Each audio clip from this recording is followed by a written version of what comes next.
Pemirsa, massa yang tergabung dalam paguyuban masyarakat Ngayogyakarta untuk Sinambungan Keistimewaan menggelar aksi di depan kantor DPW PSI Daerah Istimewa Yogyakarta. Massa mengecam pernyataan politisi PSI Ade Armando yang menyinggung soal politik dinasti di Yogyakarta. Massa aksi ini mendesak PSI menindak politisi Ade Armando yang dinilai menciderai masyarakat Yogyakarta dan mengancam akan melakukan pembersihan alat peraga kampanye PSI di seluruh Yogyakarta jika tuntutannya diabaikan. Aksi massa ini sempat dihadang barikade aparat kepolisian dan sempat terjadi negosiasi alot karena polisi hanya mengizinkan perwakilan massa yang menyampaikan aspirasi.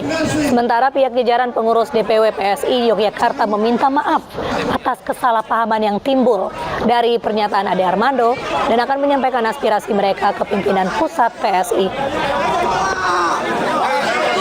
Ya, tuntutan kami jelas. Yang pertama, supaya PSI secara kelembagaan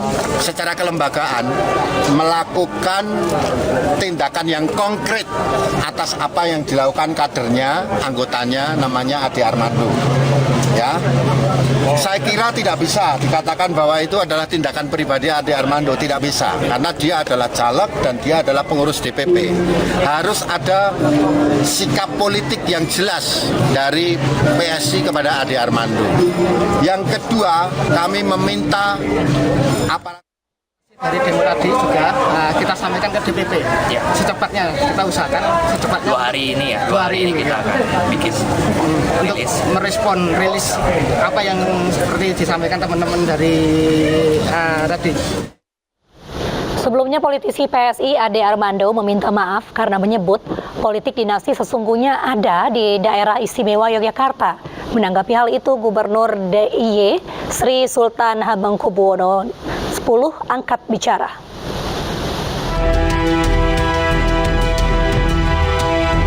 Politik dinasti dan mereka diam saja. Anak-anak BEM ini harus tahu dong, kalau mau melawan politik dinasti, ya politik dinasti sesungguhnya adalah daerah istimewa Yogyakarta. Gubernurnya tidak dipilih melalui pemilu. Gubernurnya adalah Sultan Hamengkubuwono X yang menjadi gubernur karena garis keturunan. Pernyataan politisi Partai Solidaritas Indonesia Ade Armando ini mengundang sorotan. Ade Armando menanggapi aksi yang digelar Badan Eksekutif Mahasiswa Universitas Indonesia dan Universitas Gadjah Mada yang mengkritisi politik dinasti di era pemerintahan Presiden Joko Widodo. Ade menyebut politik dinasti sesungguhnya ada di daerah istimewa Yogyakarta. Gubernur Daerah Istimewa Yogyakarta Sri Sultan Hamengkubuwono X angkat bicara.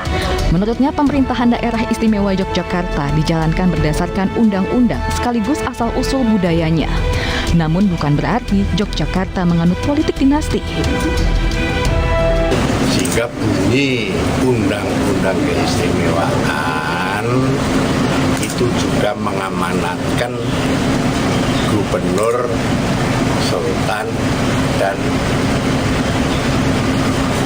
wakil gubernur Paku Alam yang melaksanakan itu aja, ya kan, dinasti atau tidak ya terserah dari sisi mana masyarakat melihatnya.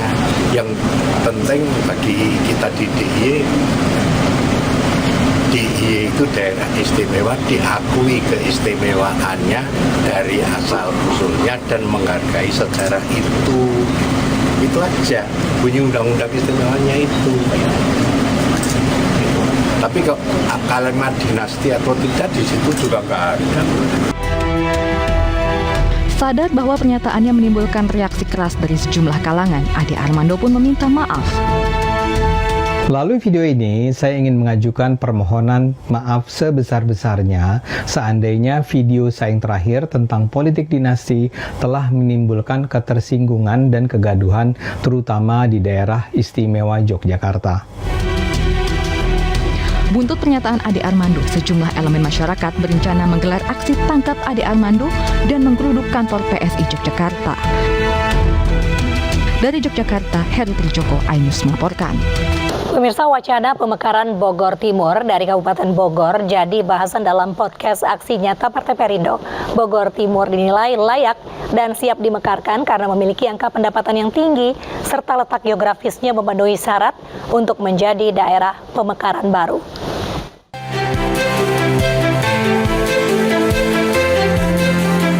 Pemekaran wilayah Bogor Timur dari Kabupaten Bogor dinilai sudah layak dilakukan. Dari sisi ekonomi, Bogor Timur telah memiliki pendapatan yang tinggi.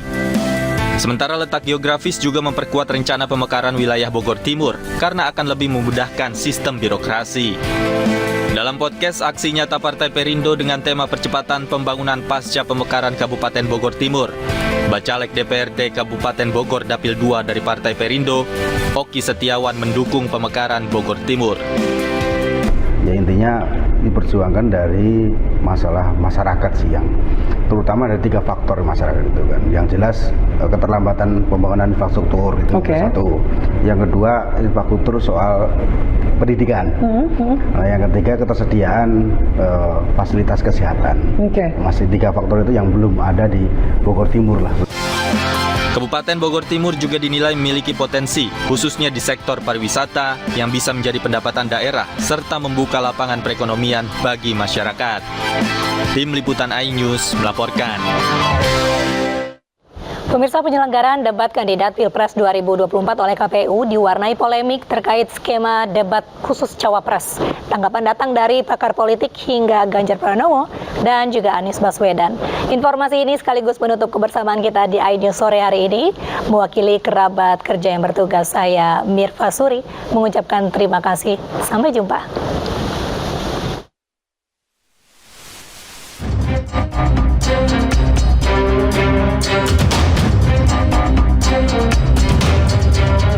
Penyelenggaraan debat Capres-Cawapres diwarnai polemik usai Komisi Pemilihan Umum mengumumkan perubahan sistem debat Pilpres 2024. KPU membantah dihilangkannya debat Cawapres. Berbeda dari pola debat Pilpres 2014 dan 2019 yang mengadakan debat khusus Cawapres, dalam Pilpres 2024, debat Cawapres tetap diadakan, namun dalam pelaksanaannya bisa didampingi oleh calon presiden. Memang undang-undang itu tidak melarang pada saat debat Cawapres itu didampingi atau dihadiri oleh Capresnya, itu nggak ada larangan. Undang-undang menjelaskan 2 kali debat Cawapres. Nah di sini tentunya ketika debat Cawapres, ya Cawapres lah yang menjadi aktor utama dalam debat tersebut. Nah sekarang pertanyaannya, kalau seandainya Capresnya hadir, boleh nggak? Boleh. Pengamat politik menilai jika benar KPU menghapus wacana debat Cawapres, maka publik akan menganggap KPU telah melakukan kejahatan sipil. Kalau debat Cawapres ini ditiadakan, akan muncul tafsir publik yang cukup liar. Yang paling ekstrim adalah tuduhan bahwa KPU sedang melindungi salah satu kandidat. Dari 3 pasang Capres-Cawapres, Anies Baswedan, Muhaimin Iskandar, Ganjar Pranowo, Mahfud MD, Prabowo, Gibran, Raka Buming Raka, Gibran adalah tokoh yang paling banyak melakukan absen dalam diskusi-diskusi publik. KPU menyediakan dirinya untuk dicaci oleh rakyat, dicaci oleh para pemilik suara. Kan itu pertanyaan besarnya, apakah memang pemilu 2024 itu disiapkan untuk Gibran versus everybody gitu. Jadi artinya memang fokusnya hanya ke satu anak presiden. Cawapres nomor urut 2 Gibran Raka Buming Raka menanggapi opini publik yang menilai perubahan sistem debat Cawapres menguntungkan dirinya. Ya kita kan ngikut aturan KPU juga, kan saya juga nggak tahu update-nya di sana.